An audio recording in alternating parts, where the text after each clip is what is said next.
जय हिंद दोस्तों, आप सभी को स्वागत है हमारा नया यूट्यूब चैनल द इंडियन फर। अगर आपने सोचा है कि इंडियन आर्मी में सिलेक्शन लेकर मुझे हमारे देश की सेवा करनी है तो you are at the right place. इस वीडियो के थ्रू से हम जानेंगे कि आप इंडियन आर्मी में कैसे एक कमांडिंग ऑफिसर बन सकते हैं। इंडियन आर्मी में ऑफिसर बनने के लिए आप कैसे जा सकते हो, कौन कौन से रास्ता है, और एक कमांडिंग ऑफिसर बनने के लिए क्या क्या प्री रिक्विजिट रिक्वायरमेंट है, सारे चीज़ें हम जानने की कोशिश करेंगे इस वीडियो के थ्रू से। और आप जरूर कमेंट करके बताइएगा कि इंडियन आर्मी में कौन कौन जाना चाहते हैं। Please comment, and specially who wants to become an officer through Indian army. चलिए फिर इस वीडियो को शुरू करते हैं।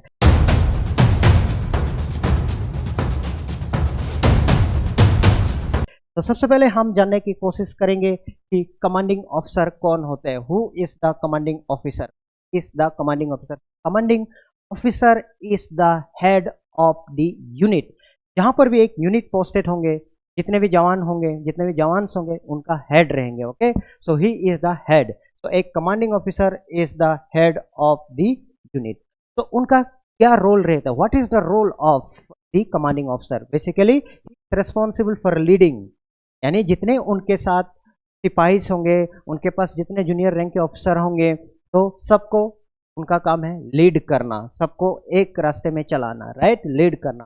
उसका बाद मैनेज करना, कितना राशन, कितना पानी, कितना खर्चा, सब कुछ मैनेज करना उनका काम है, the work of the commanding officer. Okay, and सबसे बड़ी बात है स्ट्रेटेजाइजिंग मिलिट्री ऑपरेशन। तो जितने भी मिलिट्री ऑपरेशन करनी है या पीस कीपिंग मिशन पर जाना है, तो जो भी उसका सामने काम होता है, इंस्टेंट काम दिखता है, वो सब कुछ स्ट्रेटेजी बनाता है, कमांडिंग ऑफिसर ही बनाता है। ऑलराइट, तो देन उसके बाद एंश्योर, सबसे बड़ी बात, पूरा ट्रूप्स में डिसिप्लिन मेंटेन करना, ट्रेनिंग को देखना, एंड सबसे खास बात मोरल ऑफ द सिपाही को बूस्ट करके रखना। एक अच्छा ऑफिसर हमेशा अपना सिपाही का मोरल को बूस्ट करके रखता है, एक एनर्जाइज रखता है, सिपाही को एक पॉजिटिव फील कराता है। ठीक है, so this is the work of the commanding officer. Okay, he is the commanding officer. Now let's see why is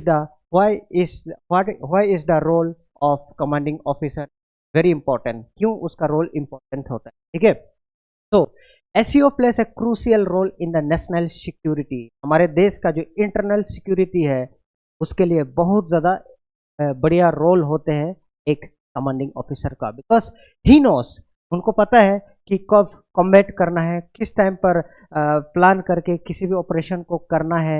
alright, तो उसके पास में सारा इंफॉर्मेशन रहता है। सो ही लीड्स द सोल्जर, जैसे मैंने कहा था एक कमांडिंग ऑफिसर लीड करता है। सो कॉम्बैट मतलब कहीं अगर इंस्टेंट वहाँ पर दिक्कत आने वाला है, कहीं पर इंसर्जेंट या देशद्रोहियों के साथ मुलाकात होती है, तो उस इंस्टेंट ऑपरेशन कॉम्बैट ड्यूटी कैसे करना है, ठीक है, तो वो चीज़ को लीड करता है। He lead in the combat duty, also peace keeping mission. ठीक है, पीस कीपिंग मिशन, कहीं पर लंबी देर से अगर प्रॉब्लम होती है between the communities of the country, तो उसमें एक पीस लाने के लिए एक कमांडिंग ऑफिसर के साथ ट्रूप्स को भेजा जाता है। ठीक है, तो उन्हीं सारे ट्रूप्स को मैनेज करना उनका काम रहता है, सीओ का काम रहता है। ठीक है, उसके बाद overall, since he is the head, so he will have to act as a mentor, a strategist and a decision maker. आप देखना एक ऑफिसर के लिए इसलिए 15 ऑफिसर लाइक क्वालिटी जरूरत होता है। ठीक है, सो आप जो इंडियन आर्मी की तैयारी कर रहे हैं, जो ऑफिसर की तैयारी कर रहे हैं, उनको पता होगा। प्लीज कमेंट करके बताना what are the 15 officer like qualities, 15 officer like qualities क्या हो। ठीक है, so represents the backbone of leadership in the Indian Army. So the commanding officer is the backbone of Indian Army because he plays a very crucial role. Okay, so I hope the role is very important. Okay, now अब आपको जानना है कि अगर आपको Indian army में join करना है, अगर आपको इंडियन आर्मी में जाना है एज एन ऑफिसर, तो कौन कौन सी रास्ता है कि आप इंडियन आर्मी में जा सकते हैं। ठीक है, तो सबसे पहले है national defence academy. National defence academy, तो ये दुनिया का एकमात्र ऐसा इंस्टीट्यूशन है जहां पर आर्मी, नेवी, एयरफोर्स के यंग ऑफिसर्स को ट्रेन करते हैं एक ही जगह पर। ठीक है, it is situated Khadakwasla Pune. और ये कौन सी बच्चे एलिजिबल होते हैं? तो इस एकेडमी में जाने के लिए आपको 12 पास होना पड़ेगा। अगर आप अगर आपको इंडियन आर्मी बनना है तो एनी स्ट्रीम से जा सकते हो, आर्ट्स, साइंस, कॉमर्स स्ट्रीम से जा सकते हो। लेकिन बात यह है कि आपको मैथ्स की पेपर लिखना पड़ेगा, उस लेवल का मैथमेटिक्स आपको आना चाहिए, ठीक है। देन उसके बाद अगर आपको नेवी एयरफोर्स में जाना है तो आपको PC basically chemistry and basically physics and mathematics जरूरी होता है, ठीक है, 10+2 के बाद। तो इसी की तैयारी हम कराते हैं द अध्ययन डिफेंस एकेडमी, डिस्क्रिप्शन में दूंगा तो आप अगर जानना चाहते हो तो, ठीक है। Then next is after graduation. Graduation के बाद आप सीडीएस कंबाइंड डिफेंस सर्विसेज दे सकते हो, देन उसका थ्रू से भी आप ऑफिसर बन सकते हो। योर ट्रेनिंग विल बी इधर इन OTA चेन्नई और in Indian military academy Dehradun, तो वहाँ से भी आप कर सकते हो आफ्टर ग्रेजुएशन। तो मैं कोशिश करूँगा, मैं कहूँगा कि most of the graduate person जो अभी फाइनल ईयर में है, नेक्स्ट जो CDS की फॉर्म आएंगे तो जरूर आप इसको भरना, ठीक है। देन उसके बाद आपका आता है technical entry scheme. Technical entry scheme भी इंडियन आर्मी में, इंडियन नेवी में, Indian army and Indian navy में अवेलेबल होता है, ठीक है। एक ग्रेजुएट कोर्स के लिए इंजीनियरिंग डिग्री करने के बाद या क्लास 12 के बाद भी अवेलेबल होता है विथ द JEE का स्कोर, JEE स्कोर, और बोर्ड एग्जाम में आपका PCM में एटलीस्ट 75 मार्क्स स्कोर करना होता है, ठीक है। तो ये एक तरीका होता है टेक्निकल एंट्री। तो इंडियन आर्मी में एज ए ऑफिसर ज्वाइन करने के लिए you have NDA, CDS and technical entry scheme, ये भी OTA में होता है, ठीक है। सो आई होप मेरी बातें आप लोगों को समझ आए होंगे कि इंडियन आर्मी में एज एन ऑफिसर आप कैसे ज्वाइन कर सकते हैं। उसके बाद आता है ऑफिसर्स रैंक्स एंड प्रमोशन, तो किस तरीके से प्रमोशन हो, ठीक है। तो यहाँ पर आप देख सकते हैं this are the ranks of Indian army officer. जब आप एज एन यंग ऑफिसर आप कमीशन हो जाते हो, so you get the first rank is the lieutenant, okay. Lieutenant आप देख रहे हैं इनका इंसिग्निया आपका 2 स्टार्स है, उसके बाद कप्तान का 3 स्टार्स होते हैं, मेजर साहब का सिर्फ एक अशोक स्टंप होते हैं, राइट, एक देन उसके बाद lieutenant colonel, then colonel, then brigadier साहब, major general, lieutenant general, general, then field marshal. तो ये फील्ड मार्शल तक बहुत ही कम लोग पहुंचा है अभी। आप जरूर बताना इंडिया में अभी तक कौन कौन लोग फील्ड मार्शल तक पहुंच चुके हैं, सो प्लीज कमेंट करके बताना, ठीक है। तो दिस आर द रैंक्स।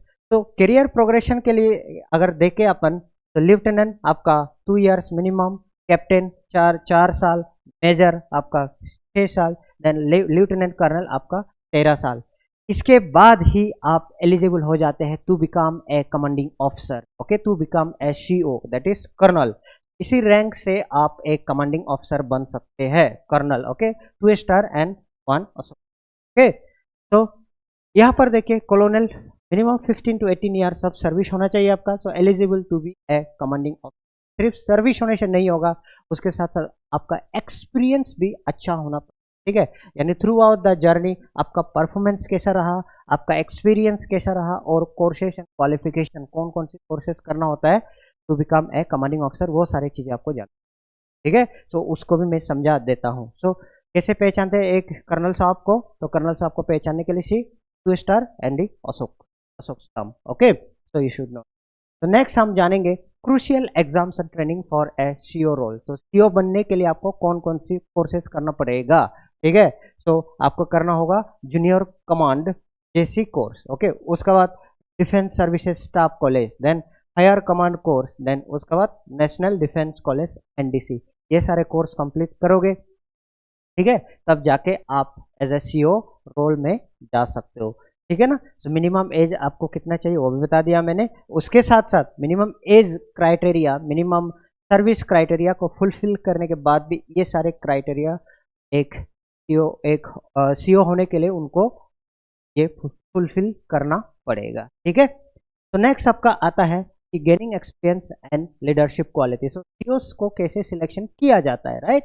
तो कमांड एक्सपीरियंस, किस तरह का कमांड किया है और उनका ट्रैक रिकॉर्ड कैसा है वो देखा जाता है। उसके बाद टैक्टिकल डिसीजन मेकिंग, ठीक है, ओवरऑल कोई कॉम्बैट ड्यूटी, ओवरऑल कोई हॉस्टिलिटी आया तो उस टाइम पे उनका डिसीजन पावर कैसा था वो अभी चेक किया जाएगा। देन उसके बाद उसका leadership skills, then field performance, उसका ग्राउंड कैसा है, उसका फिजिकल फिटनेस, सब देखते हुए ही एक CO बन सकता है, ठीक है। या तो बहुत सारे officers serve in various roles like adjutant रह चुका हो जब बिलो द रैंक ऑफ जब when he or she was below the rank of the colonel. So ये सब पोजीशन कभी क्या हो, ठीक है, adjutant, company commander and staff officer before becoming a commanding officer. ये सारे रोल करनी चाहिए, तब जाके ये सब रोल में भी होनी चाहिए थी एंड ये सारे स्किल्स भी होना चाहिए, सारे क्वालिटीज भी, जाके आप एक सीओ बन सकते, ठीक है. Then rewards and responsibility. एक सीओ को क्या मिलता है, ठीक है. So leads hundreds of soldiers. So अगर आप भी हंड्रेड्स ऑफ सोल्जर्स को लीड करना चाहते हैं, हंड्रेड्स ऑफ सिपाहीज को लीड करना चाहते हैं, तो आप सीओ बन सकते हो. Represent the army's values of courage, commitment and integrity, right. Then उसके बाद place a key role in defending the nation. एक सीओ का बहुत बड़ा रोल होता है हमारे नेशन को डिफेंड करने का. Gains respect and recognition for leadership. तो उनको बहुत सारा रेस्पेक्ट, बहुत सारा रिकॉग्निशन मिलता है एज ए कमांडिंग ऑफिसर, ठीक है. तो this is the end of our session. तो मैं आपको कहूँगा जिसको जिसको नोट्स की जरूरत पड़ता है, हमारा व्हाट्सएप ग्रुप, हमारा टेलीग्राम ग्रुप आप जरूर ज्वाइन करिएगा, क्योंकि क्या रहता है.